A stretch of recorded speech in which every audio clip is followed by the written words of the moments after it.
let me conclude this report.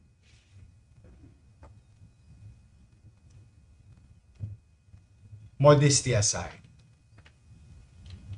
after everything said and done, una, salamat sa Diyos. Salamat sa mga kapwa ko kawani ng pamahalang lungsod. Across services.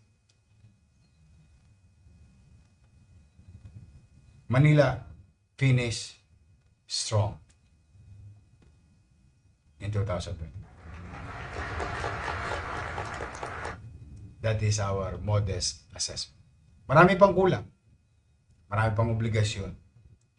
Pero hindi ko po sukat akalain, salamat sa taxpayers of Manila, na makatatawid tayo. At least, itong ang nakaraang Pasko, kahit papaano, may napagharimunan ang bawat pamilyang Manileño sa kani-kanyang hapagkainan. Yung mga lolo't lola ko, may kulang pa rin tayo.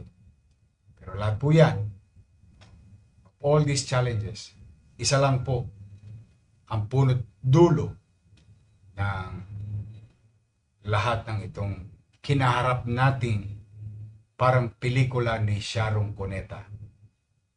Pasan ko ang daigdig. Ay dahil sa kapabayaan sa pangangalaga ng pananalapi ng lungsod. But through some ideas, concept, dedication of our employees of the City of Manila. Ulitin ko po, Manila finish strong.